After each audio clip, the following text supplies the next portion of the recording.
Bonjour chers frères et sœurs, encore ce matin, nous nous retrouvons à Rima Attitude pour encore parler. Vous savez, il y a beaucoup de choses à dire concernant le royaume. Il y a beaucoup de choses à dire concernant les chrétiens d'aujourd'hui. Parce que Dieu nous a donné un héritage et nous laissons cet héritage, nous laissons le testament et nous allons courir après, je ne sais pas, quelle autre parole. Dieu a tout accompli depuis la création. Depuis la création, Dieu a donné à l'homme, à l'être humain, créé à son image, un potentiel, un héritage, une bénédiction. Mais, je dis bien mais, il y a un mais, parce qu'aujourd'hui, quand on regarde ce qui se passe aujourd'hui dans le monde, le plaisir de ce monde, on regarde tout ce qui se passe comme atrocité, comme abomination, on oublie que c'est le même Dieu d'hier là que nous adorons aujourd'hui. Écoutez, lisez la Bible, vous allez voir tout ce que Dieu a fait au travers seulement de la parole. Je veux te dire ce matin, mon frère, ne t'inquiète pas, mais prends Dieu au mot. Voici le message que j'ai pour toi. Ne t'inquiète pas, mais prends Dieu au mot.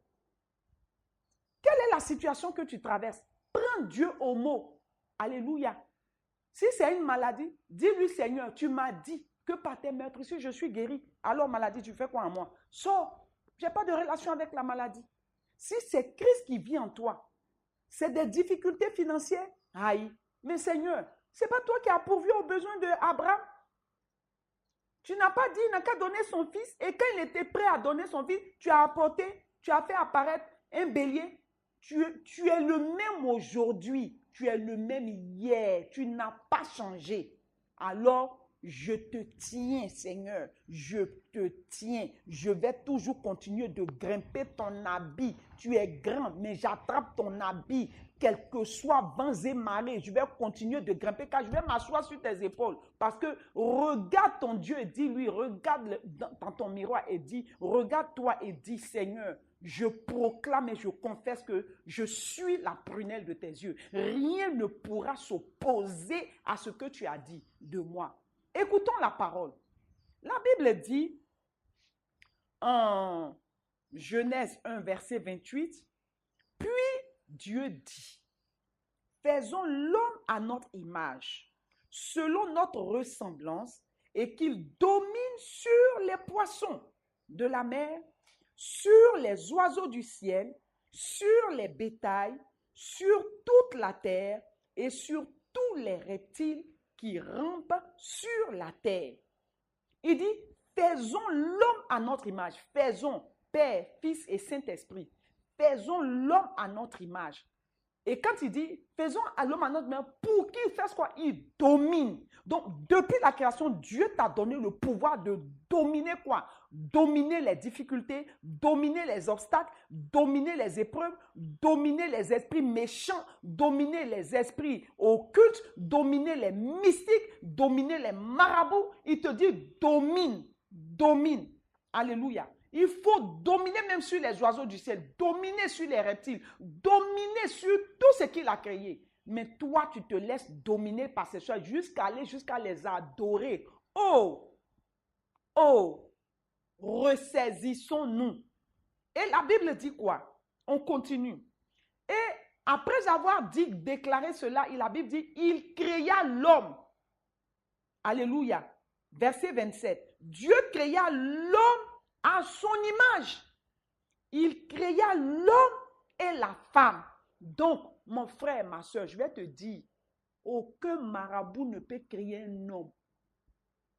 Aucun médecin, quelles que soient ses sciences, quelle que soit son intelligence, ne peut créer l'homme. C'est Dieu qui a créé l'homme. Personne ne peut dépasser Dieu. Personne ne peut aller Dieu. On peut se comparer à Dieu, mais on ne peut pas le dépasser. Alléluia. Alléluia. Tu peux vouloir te comparer à lui, mais fais attention. On ne se compare pas à Dieu. On ne le défie pas. On ne s'oppose pas à lui. Parce que quand il se lève de son trône, quelque chose peut arriver. Et il dit quoi? On continue, il dit au verset 28, et Dieu, on dit, il créa l'homme et la femme. Verset 28, il dit, et Dieu les bénit. Donc, Dieu dit que quand il a fini de créer toutes ces choses-là, il a fini de te créer. Il a créé l'homme, il a créé la femme. Il t'a créé, toi qui me regardes, toi qui m'écoutes, il t'a créé. La Bible dit, quand il a fini de te créer là, il t'a béni avant que tu ne descendes. Il t'a béni de toutes les bénédictions. Quand il parle de bénédiction, c'est dans tous les domaines de ta vie. Et il dit quoi? Il dit, soyez, comme tu ne vas pas comprendre, il a maintenant commencé à détailler cette bénédiction. Il dit, soyez bénis, soyez féconds, multipliez et remplissez la terre. Donc, quand on lit cela, on voit, il dit quoi? Il dit, soyez féconds, c'est-à-dire, dans la fécondité dont il parle aujourd'hui, ça engage toutes choses dans ta vie. Fécondité financière, fécondité spirituelle, fécondité matérielle, fécondité quoi? Dans tout. Il y a fécondité, c'est-à-dire que c'est-à-dire des choses qui se renouvellent, qui viennent et se renouvellent, qui viennent et se renouvellent. C'est comme ça que Dieu a dit, ta vie doit être comme ça. Il faut que ce passage-là soit gravé dans ta tête pour que tu arrêtes de te plaindre, pour que tu arrêtes de murmurer, pour que tu arrêtes de pleurer. Le temps de pleurer là, c'est fini. Il faut regarder. Tu peux pleurer, oui, tu peux pleurer, mais il ne faudrait pas que tout le temps, tu passes ton temps à pleurer. Arrête-toi un moment, sèche les larmes et puis souviens-toi de cette parole. Il dit, soyez bénis, soyez féconds, multipliez et faites quoi? Remplissez la terre. Quand il parle de remplissez la terre, c'est vrai. C'est la multiplication de l'homme qu'on voit aujourd'hui. Chaque jour, il y a des accouchements. Chaque jour, il y a femmes accouchent, les femmes accouchent. Il y a beaucoup de choses qui se font. L'homme se multiplie. Sinon, ce n'est pas, comment dirais-je, la multiplication dans, comment dirais-je, dans les hôpitaux. Ce n'est pas de ça qu'il parle. Hein. Il parle de la multiplication. C'est-à-dire que quand l'homme et la femme vont partir ensemble, quelque chose va se passer. Parce que Dieu t'a déjà dit. Donc, ça veut dire que si tu es marié depuis des années, que tu n'as pas encore eu d'enfants, je dis, tu vas avoir des enfants. Je suis venu te dire que selon cette parole, sur la base de cette parole, tu vas avoir des enfants.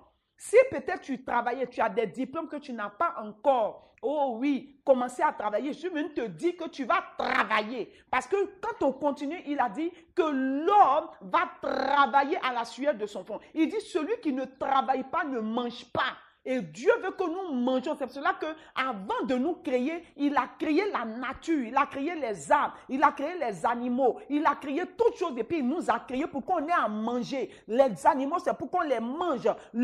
Comment on appelle ça? Les feuilles, c'est pour qu'on les mange. Les arbres qui vont produire des légumes, toutes ces choses-là, pour qu'on les mange. Donc, il a créé toutes ces choses-là pour ne pas que ses enfants aient faim. Donc, c'est quand il a fini de créer tout ça, il a créé la nourriture. Il a créé tout ce que tu dois faire. Comment est-ce que tu dois travailler pour que ça continue de se reproduire? Il t'a montré toutes ces stratégies-là. Depuis le fondement de la création, il t'a montré tout ça. Donc, ça veut dire qu'on ne doit même pas être, comment dirais-je, paresseux. Dieu n'aime pas le paresseux. Alléluia. Mais quand tu es dans une position, si tu ne connais pas la parole de Dieu, comment tu peux prendre Dieu au mot? Comment tu peux prendre Dieu au mot? Regarde, je vais simplement te montrer quelque chose. Regarde les animaux que Dieu a créés. Regarde, comment dirais-je, les oiseaux du ciel. Comment ils bâtissent leur maison, les nids. Ils finissent de bâtir, ils s'asseyent dedans et puis ils pondent les œufs. Regardez, quand ils ont fini de pondre les œufs là étaient où? Ce n'était pas dans leur ventre. Quand ils ont fini de pondre les œufs, ils sont assistés par une sage-femme, ils sont assistés par un médecin. Bon, ça, ce sont les oiseaux. Je prends seulement ce que tu vois, la chienne, le chat, la chatte, et puis autre chose. Est-ce que tu as déjà vu, comment dirais-je, une chienne mettre bas ou bien un chat mettre bas? Bon, quand il a fini, même si tu as vu, quand il a fini de mettre bas là, tu lui donnes antibiotique. Il boit Syntocinon pour ramollir son utérus.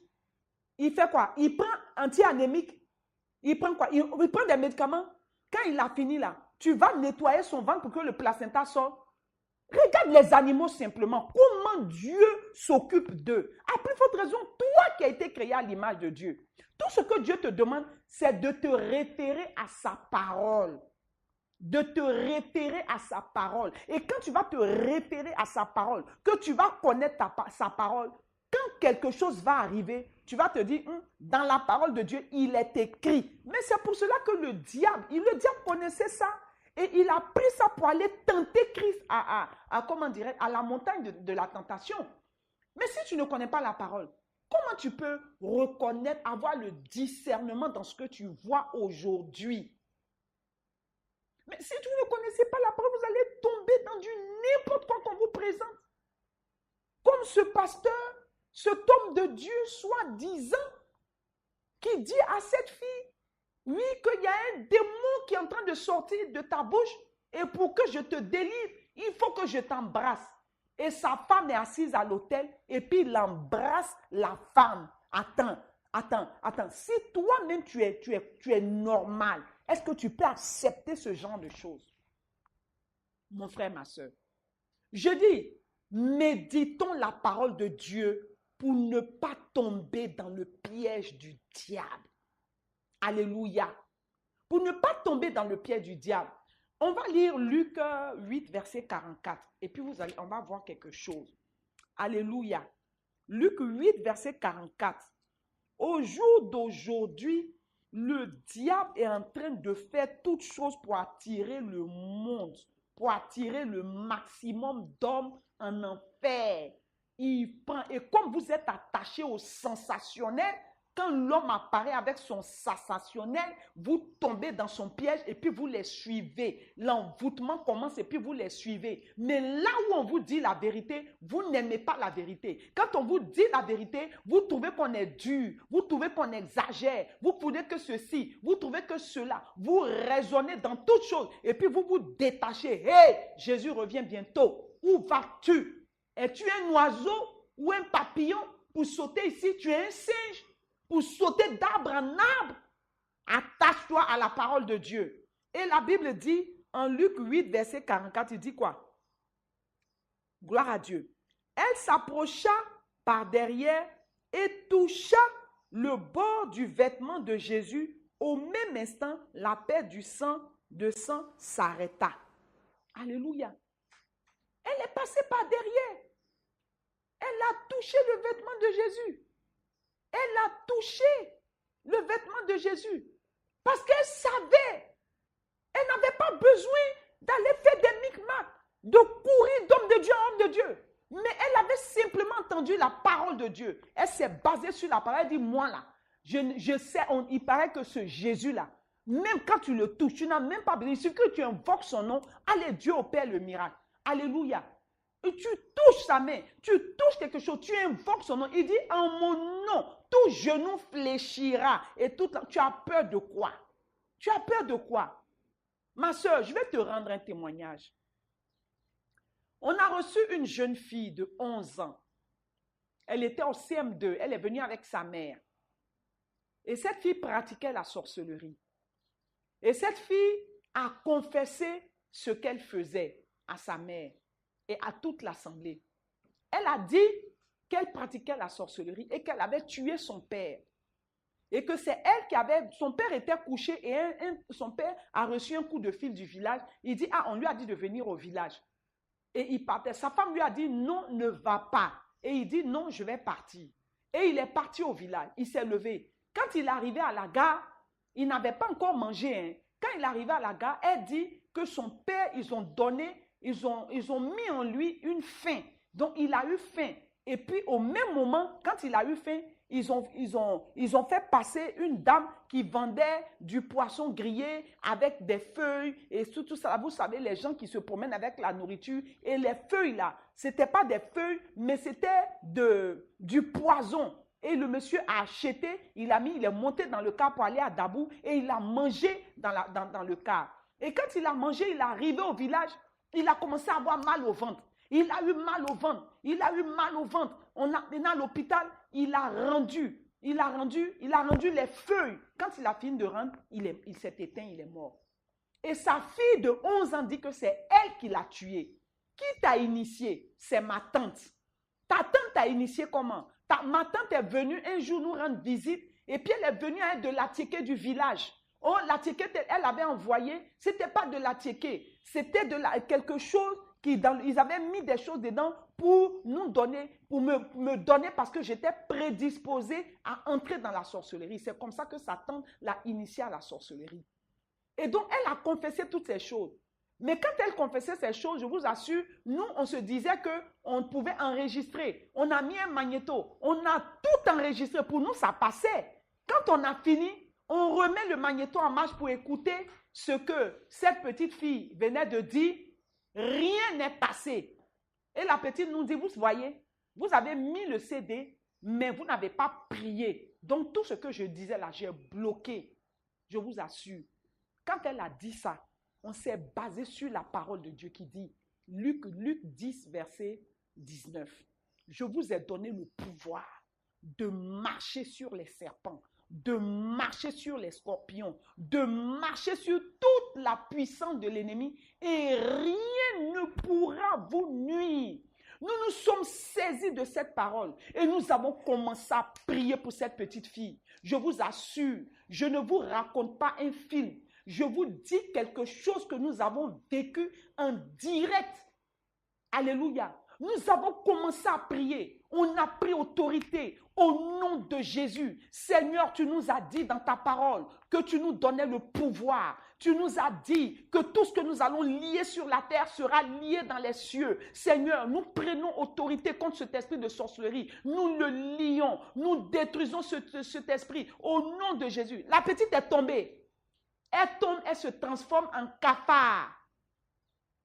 Je vous parle de quelque chose. Elle se transforme en cafard et le cafard se dresse sur ses pieds, il laisse ses ailes et puis le cafard nous parle. Le cafard dit, vous allez utiliser 10 litres de pétrole pour me brûler, je ne vais pas mourir. Essayez, vous allez voir.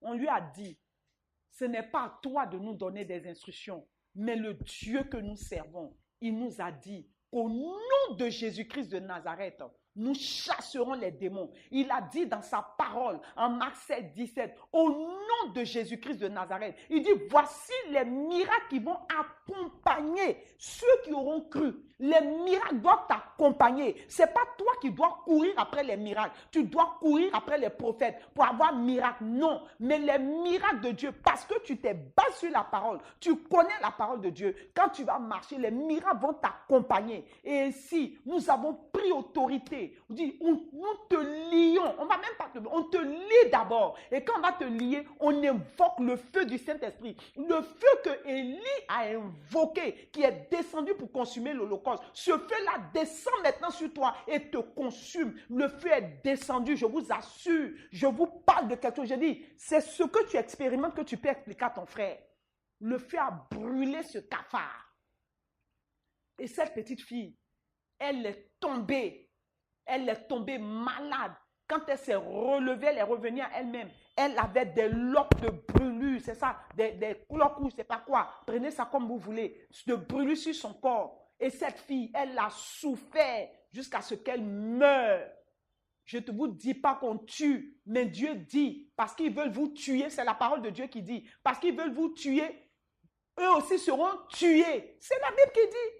La Bible dit que votre œil soit sans pitié. Ézéchiel 8, lisez, vous allez voir. La Bible dit à Ézéchiel 9, il dit que votre œil soit sans pitié. Quand il a envoyé les anges pour aller dans la rue, sillonner les villes, sillonner les villages, frapper, détruire, saccager ces esprits. Il a dit frappez tous, sauf ceux qui ont la marque. Oui, tu as la marque de Christ sur toi. Dis avec moi, j'ai la marque de Christ sur ma vie. Selon Galates 6, verset 17, je porte sur mon corps, mon âme, mon esprit, la marque de Jésus et personne ne pourra me faire de la peine. Répète avec moi, je porte sur mon corps la marque de Jésus. J'ai dit, si tu as la marque de Jésus sur toi, tu ne dois pas craindre, tu ne dois pas pleurer parce que dès le commencement, Dieu t'a créé, il a dit, Il dit, soyez bénis, soyez féconds, multipliez, remplissez la terre. Pourquoi un esprit, pourquoi un sorcier, pourquoi un ami, pourquoi un marabout va venir t'empêcher de voir la gloire de Dieu? Parce que tu n'as pas le temps de prier Dieu, parce que tu n'as pas le temps de méditer la parole de Dieu. Mais ce matin, je suis venu te dire, si tu connais la parole de Dieu, dans tes prières, prends Dieu au mot. Il va répondre à tes attentes.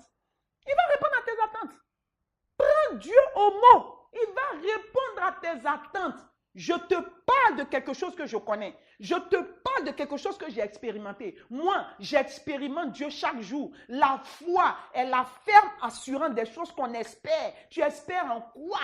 C'est quoi? C'est Hébreux 11 qui dit, la foi est la ferme assurance des choses qu'on espère. Cette femme qui saignait pendant 12 ans, elle espérait une guérison. Elle espérait quelque chose de nouveau. Elle espérait quelque chose de normal, quelque chose de surnaturel. Mais elle n'a pas cherché, oui, je vais aller voir si. Elle dit, je vois la foule. Il est au milieu de la foule. Même s'il n'y a pas de place, je vais trouver des stratégies. Je vais m'abaisser. Je vais tomber. Ils n'ont qu'à me chuter. Je vais me relever. Je vais avancer. Je tombe, j'avance, mais ce qui est sûr, je vais toucher son vêtement parce que mon objectif, c'est de recevoir la guérison. Il faut que je touche son vêtement. Je n'ai pas besoin de prophète, je n'ai pas besoin de ceci, mais je vais avancer. Elle s'abaisse, elle regarde entre les jambes des hommes qui étaient là de la foule. Elle passe, elle tourne, elle va, elle vient comme ça. Oui, il y a un travail à faire.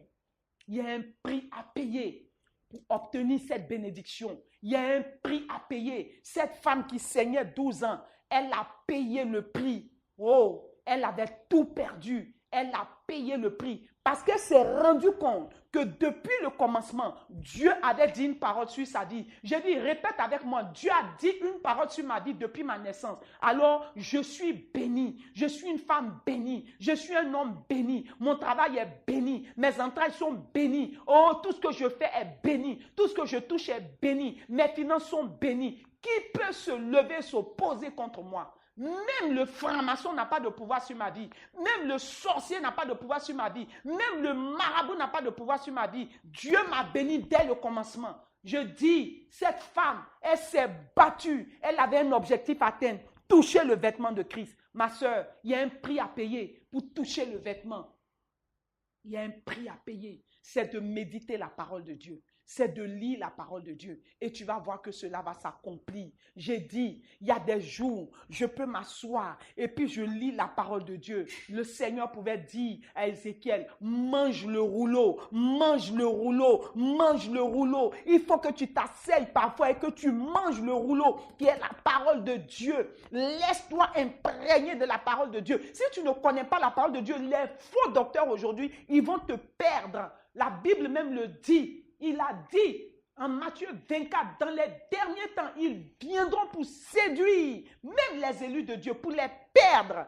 Alors je te parle ce soir, je dis, je te parle ce matin, je te parle demain, je te parlerai après-demain. Il faut que tu comprennes ce que je te dis. Sans la parole de Dieu, il n'y a pas de victoire. Parce que la parole, c'est Christ lui-même, c'est Dieu lui-même. Il dit au commencement était la parole était avec lui, la parole était Dieu. C'est pourquoi il a dit, alléluia, que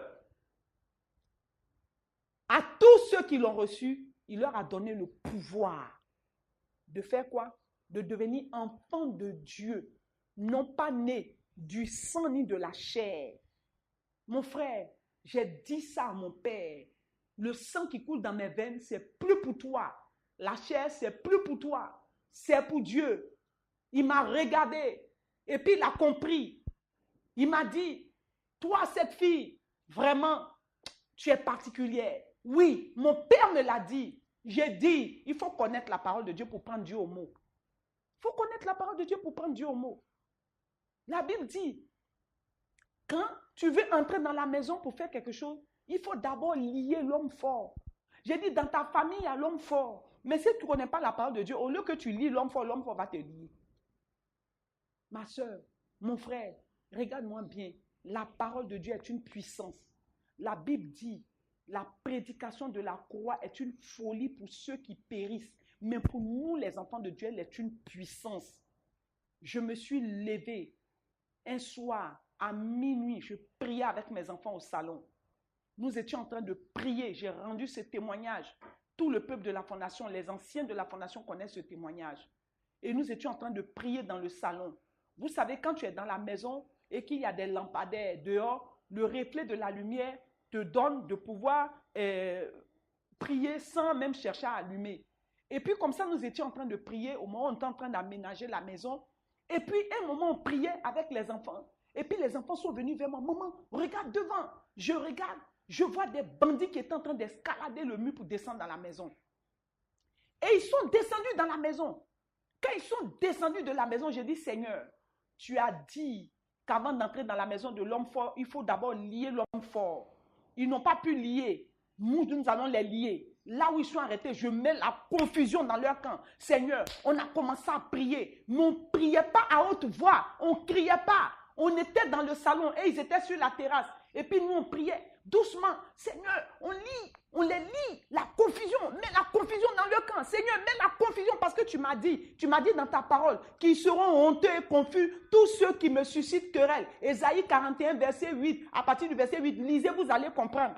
Je dis, Seigneur, la confusion dans le camp, la confusion dans le camp. Pendant qu'on était en train de dire la confusion, ils étaient sur la terrasse, ils étaient deux. L'autre dit, bon, je tape, ils rentrent, on rentre, toi tu les maîtrises et puis moi je ramasse les affaires. L'autre dit, pourquoi? Et s'il y a des choses de valeur, donc tu as pris, tu as caché, je te connais. La dernière fois tu as caché, tu ne m'as pas montré. Cette fois-ci-là, c'est toi qui les maîtrises et puis moi je ramasse les affaires. L'autre dit, non, je ne suis pas d'accord. Donc la confusion avait commencé, ils ont commencé à se chamailler. Un moment, je les vois, ils remontent sur les bois, ils sautent la clôture, ils descendent de l'autre côté du mur et puis ils rentrent chez les voisins. C'est là-bas ils sont allés voler. Hey, il faut connaître la parole de Dieu pour te baser sur la parole de Dieu, pour parler, pour prier. Si tu veux prier que tu ne connais pas la parole de Dieu, tu as dit des choses qui n'ont pas de sens. Mais quand tu es en train de prier et tu connais la parole de Dieu, tu as un besoin. Seigneur, j'ai un besoin. Tu vas dire quoi? Seigneur, tu vas dire quoi? Seigneur, il faut me donner. Moi, j'ai besoin d'argent. Seigneur, j'ai besoin d'argent. Non, c'est pas comme ça. Il dit en Philippiens 4, 6, il dit, ne vous inquiétez de rien, mais en toute chose, faites-moi connaître vos besoins par et des supplications avec. Il dit, faites-moi connaître vos besoins. Seigneur, voici ce que tu as dit. Je te fais connaître mon besoin. Seigneur, j'ai des besoins. Tu les connais. Je te le dis. Voici ce que j'ai. Regarde ma maison. J'ai besoin de ci. Mes enfants ont besoin de ça. Sur la base de ta parole, nous avons des besoins, Seigneur. Manifeste ta puissance. Et Dieu a fait. Et Dieu a fait, et Dieu a fait, Dieu a fait. Parce que je l'ai pris au mot. Mon frère, ma soeur, si tu ne te bases pas sur la parole, tu ne pourras pas avoir gain de cause. Il n'y a pas d'accomplissement sans la parole de Dieu. Il n'y a pas d'exaucement sans la parole de Dieu. Saisis la parole de Dieu. Médite la parole de Dieu. Dieu, tu as dit, Seigneur, même si je n'ai rien, tu as dit que je suis béni. Avant ma naissance, tu m'as béni. Donc moi là, je ne peux pas chose. C'est vrai, je vais avoir des difficultés, mais c'est pour un temps, c'est pour me montrer ta gloire. Je vais traverser des épreuves, mais c'est pour un temps, c'est pour me montrer ta gloire. Sinon, au commencement, tu as dit, et ce que tu as dit là, tu n'es pas un homme pour mentir, un fils d'homme pour te repentir. Ce que tu dis, tu l'accomplis certainement. Alors moi, je crois que tu es Dieu. C'est pour le combat, réfère-toi à la parole de Dieu. Il dit, en mon nom, il dit, voici les miracles qui accompagneront tous ceux qui auront cru. En mon nom, vous faites quoi? Vous chasserez les démons. Oui, il faut chasser les démons. Parfois, il faut chasser les démons. Il faut passer à la délivrance. Oui, les chrétiens n'aiment pas passer à la délivrance. Les chrétiens n'aiment pas passer à la délivrance. Mais c'est quel démon? Je n'ai pas de démon. Tu racontes des histoires. Moi-même, je suis pasteur, je passe à la délivrance. Les démons les attrapent même comme ça, sans même s'en rendre compte. C'est ainsi que Saül s'est surpris de voir qu'il n'avait plus l'esprit de Dieu en lui. Beaucoup, Dieu les a quittés à cause du péché, à cause de leur arrogance, à cause de leur méchanceté, à cause de leur duplicité, à cause de leur hypocrisie, à cause de leur quoi? De leur convoitise, des œuvres de la chair, de leur méchanceté dans le cœur. Comment tu peux regarder ton frère et puis être méchant, être jaloux de lui jusqu'à chercher à le tuer? Tu as menti, tu n'es pas converti. Base-toi sur la parole de Dieu, tu vas comprendre. Cherche, oui, la sagesse pure qui vient d'en haut. Oui, et tu vas voir ce que Dieu va faire. Tout ça, c'est écrit dans la parole de Dieu. Et Dieu donne, et Dieu agit. Il ne se dédie pas. Ce qu'il déclare de sa bouche, il accomplit. Alors prends-le au mot, prends-le au mot. C'est la maladie, prends-le au mot. Cette femme-là, elle a dit, si seulement je pouvais toucher son habit. Mais dans le si seulement, c'était une condition. J'ai une condition. Je peux toucher son habit, mais j'ai une condition. La condition est que je me batte. La condition est que je me mette à méditer la parole de Dieu. La condition est que je me lève dans la prière. La condition est que je m'abaisse, je m'humilie. Cette femme, elle était orgueilleuse dans le quartier. Mais quand il s'agissait d'entrer dans la plénitude de sa bénédiction, il a fallu qu'elle s'abaisse. Il y avait la foule, mais il fallait cette position d'humilité pour arriver à destination. Dis, je m'humilie pour arriver à destination. Je m'humilie pour posséder ce que Dieu m'a déclaré. Je m'humilie pour entrer dans la plénitude de mes promesses. Je m'humilie pour recevoir ce que Dieu a décidé pour moi. Mon frère, ma soeur, regarde la Bible. Il y a tout dans la Bible. Dieu, il est tout puissant. Il n'a pas changé. Il est le même hier, aujourd'hui, éternellement. Ce qu'il a fait hier, il le fait aujourd'hui. Pourquoi tu le limites? C'est parce que tu le limites que tu ne vois pas. Mais quand on se base sur la parole de Dieu, on ne peut pas limiter Dieu. Quand on médite la parole de Dieu, on ne peut pas le limiter. Quand on s'attache à la parole de Dieu, on ne peut pas le limiter. Et c'est pourquoi je veux te demander de lire avec moi Deutéronome 28, versets 1 à 14. Je ne veux pas aller plus loin. Si tu veux, tu lis le reste. Mais moi, je veux m'arrêter seulement à verset 1 à 14. Il dit, si tu obéis à la voix de l'Éternel, ton Dieu, en observant et en mettant en pratique tous ces commandements que je te prescris aujourd'hui, l'Éternel, ton Dieu, il n'a pas dit l'homme, il n'a pas dit ton frère, il n'a pas dit ta soeur, il n'a pas dit ton patron, il n'a pas dit tes amis du quartier. Il dit l'Éternel, ton Dieu, te donnera quoi? Il te donnera la supériorité sur toutes les nations. Alléluia. Et il dira quoi? Voici les bénédictions qui se, quoi?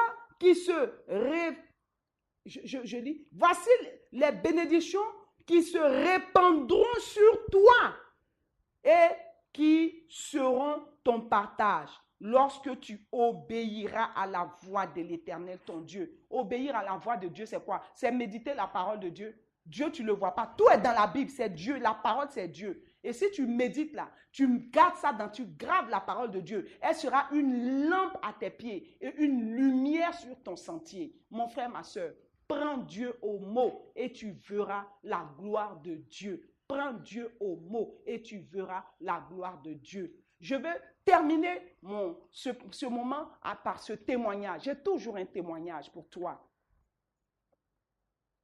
Mon fils devait payer sa scolarité. Et lorsque je devais envoyer l'argent, on me dit, il n'y a pas, il a atteint son quota à Western Union, il a atteint son quota à, comment dirais-je, à MoneyGram, il a atteint son quota à RIA et ainsi de suite. Donc, je ne peux pas faire partir l'argent. Et je me suis mise à prier. Et j'ai dit à Dieu, Seigneur, tu as dit de te faire connaître nos besoins. Philippiens 4, 6 et 7. Par des prières et des supplications. Seigneur, moi, je n'ai pas vu, mais je crois. Quand je lis la Bible, ce que je lis dedans là, je crois, je mets en pratique et je me dis, si tu as fait pour la femme là dans la Bible, tu peux faire pour moi. Tu peux faire pour moi. Seigneur, tu vas agir, tu vas le faire. Que l'école appelle pour repousser la date de paiement jusqu'à ce qu'on accepte. Je trouve une solution pour que mon enfant ait l'argent pour payer sa scolarité. Il nous restait 3 jours. Et puis, il y a eu quelque chose là-bas aux États-Unis où on a fermé les écoles, tempête de neige. À cause de moi, il y a eu tempête de neige aux États-Unis. Toutes les écoles étaient fermées. Donc, si c'est fermé, comment ils vont recevoir? Alléluia. Et ma fille Mon fils a appelé l'école pour dire à l'école, je dois envoyer, mes parents doivent envoyer l'argent, mais avec la tempête de neige, ils ont dit non, les banques sont fermées, donc on attend jusqu'à ce que les banques s'ouvrent. Et puis voilà. Et il y a eu tempête de neige. Pendant combien de jours? Jusqu'à ce que je trouve mon gendre qui partait aux États-Unis, le mari à ma nièce qui partait aux États-Unis. Et c'est à lui que j'ai remis l'argent pour aller lui donner. Est-ce que vous voyez comment Dieu est merveilleux? Pourquoi? Parce que je l'ai pris au mot. J'ai dit, Dieu, voici ce que tu as dit. Tu as dit. Si tu as dit, tu vas faire. Et je me réfère toujours à lui. Réfère-toi à la parole de Dieu. Réfère-toi toujours à Dieu. Ne jette pas des regards inquiets. Voici, il dit, tu seras béni dans ta ville. Tu seras béni dans ton champ. Le fruit de tes entrailles, le fruit de ton sol, le fruit de tes troupeaux, les portées de ton gros, de ton menu bétail. Toutes ces choses seront bénies. Va jusqu'au verset 14. Tu vas voir que les paroles qui sont proclamées ici ne sont pas dites de manière vaine. Elles sont vérité. Elles sont oui, elles sont amen. Et quand Dieu dit, il accomplit. Pourquoi tu t'inquiètes? Moi, je ne m'inquiète pas. Hein. Quand j'ai des problèmes là, je m'assois et puis je loue Dieu. Je loue Dieu. Quand tu as tes difficultés et que tu connais la parole de Dieu, que tu sais que Dieu t'a dit depuis le commencement que tu es béni, quand les difficultés arrivent, il faut t'asseoir et puis tu l'adores. C'est pas la peine de dire, hé Seigneur, comment je vais faire? J'ai dit, lève-toi et puis adore, lève les mains et puis adore Dieu. Parle-lui, tu es la vie, tu es le meilleur, tu es le Père par excellence, le médecin par excellence, le Dieu tout-puissant, celui qui ouvre et personne ne peut fermer, celui qui dit et la parole s'accomplit, l'étoile brillante du matin, le soleil. Oh oui, j'ai dit, tu commences à parler de lui, il est content. Il se lève de son trône et puis dit au Saint-Esprit, allez, va, mon enfant a besoin de quelque chose, va répondre, allez, va lui donner ce dont il a besoin. C'est comme ça seulement qu'on rend les témoignages. Sinon, ce n'est pas dans la magie. Ma soeur, mon frère, prends Dieu au mot. Mais pour prendre Dieu au mot, il faut que tu médites la parole de Dieu jour et nuit. Laisse-toi conduire par l'Esprit de Dieu. Laisse-toi conduire par la parole de Dieu et tu sauras discerner le mal du bien. Et tu sauras discerner le faux du vrai. Parce que nous sommes arrivés à un stade où il y a beaucoup de faux. Ils sont nombreux à chaque coin de la rue. Ils sont nombreux avec de fausses pratiques, avec des abominations. Ne te laisse pas distraire par ces personnes-là, mais reste attaché. Je dis, entretiens la marque de l'esprit que tu as sur ton corps, afin que personne ne te fasse de la peine. Mon frère, ma soeur, si tu as compris ce que j'ai dit ce soir, lève les mains et nous allons prier ensemble. Si tu n'arrives pas à méditer, ces temps-ci tu es un peu assoupi, tu n'arrives pas à te lever pour prier, je dis, on va prier pour dire à toi, assoupissement, dégage de ma vie.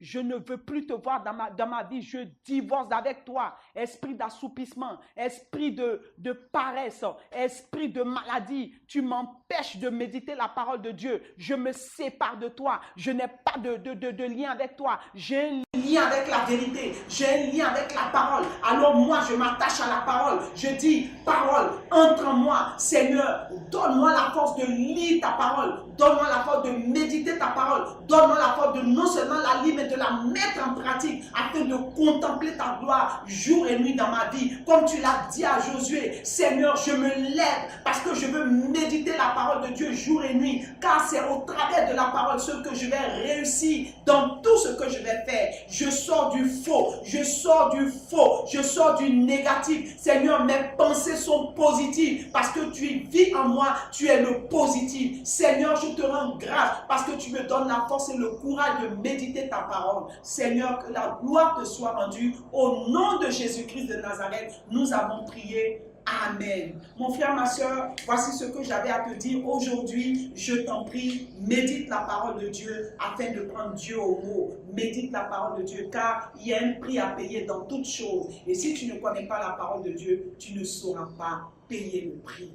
Je t'aime et je t'exhorte à demeurer attaché à la parole. Mange le rouleau comme Ézéchiel. Mange le rouleau et laisse-toi conduire par le rouleau, car Dieu a tout accompli pour toi. Au commencement, il a dit tu es béni. À la fin, il a dit tu es béni. Que Dieu te bénisse ce matin, que Dieu te bénisse demain, que Dieu te bénisse tous les jours de ta vie et que Dieu te donne de rester sur le chemin, de ne pas sortir du chemin, mais de rester sur le chemin. Quel que soit ce que tu trouveras sur le chemin, reste positionné sur le chemin, car il est le chemin, il est la vérité et il est la vie. Que Dieu nous bénisse. À la prochaine fois. Au nom de Jésus, je vous aime. Love you. Amen.